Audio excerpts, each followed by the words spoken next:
Hi, this is TapCat, and today we're going to talk about the Warlock from the upcoming XCOM 2 War of the Chosen DLC. We just got a new batch of information about him, and if you'll give me the next 5 minutes, I'll give you the complete rundown on this psionic Chosen.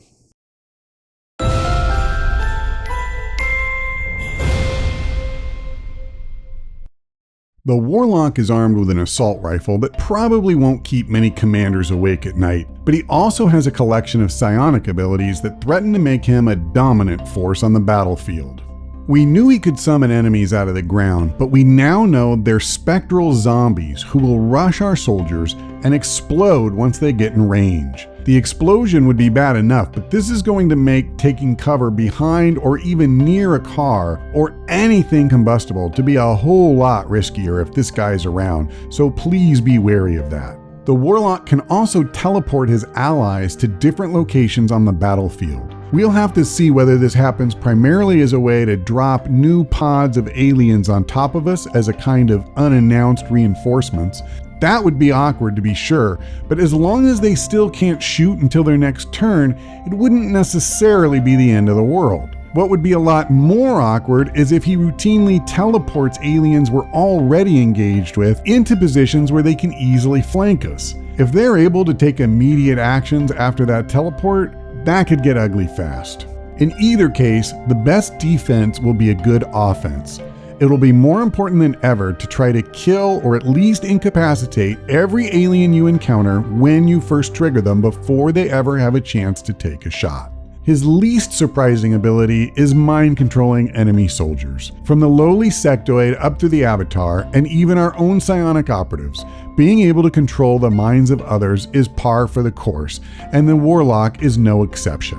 In fact, he kicks it up a notch because he can also inflict a form of madness on those soldiers. No word yet on exactly what form that will take, other than that it will cause a variety of status effects. There's also no intel on how long those effects will last after the mind control is broken, and that's something I, for one, would really like to know. Now, that's not a bad list of abilities, but unfortunately there are more. If you get too close for his comfort, the Warlock can summon guards that defend him with melee attacks. As long as those guards are active, he'll be in stasis and can't be harmed. Depending on exactly how tough those guards are, this might not be one of his more challenging powers. During the time we can't hurt him, he won't be hurting us, and melee opponents are usually less dangerous than a high accuracy ranged attack. That said, if these guys have the Lancer ability to attack at the end of their second move for the turn, then my attitude could change dramatically. The last ability is one that's portrayed in the trailer but not described anywhere. This appears to be an area attack that's dazing the soldiers in the covered area, although the shot has focused down to one soldier by the time it takes effect, so it's hard to be sure of that. But we did see a similar attack from the assassin, and it's possible that all three of the Chosen have something like this on tap. For anyone who has forgotten or hasn't been keeping up with news on the Chosen, Daze is the status effect that will be added in War of the Chosen. Dazed soldiers can be interrogated and even kidnapped by the Chosen as they try to gain information on the whereabouts of the commander. And speaking of that, it looks like we've also got our first glimpse of the mission that will happen when they accumulate enough knowledge to find us and use their cannon to try to blow up the Avenger for good. There's not enough here to analyze, but I'm definitely interested in seeing more. Beyond his abilities, we also learn some things about the Warlock as an individual, and he seems to be more than a little messed up. He's described as someone who has sacrificed his sanity by going too deeply into the psionic well of power. In fact, he apparently sees himself as a god that is superior even to the elders that created him. As his mental stability has deteriorated, he's even come to think that he alone recognizes the true power of psionics. Now, what's especially interesting about this is that in the video which he narrates, he claims to be the Elder's most loyal champion and offers little, if any, glimpse into the pretensions of godhood or possible rebellion hinted at in the supplementary info. What does that mean?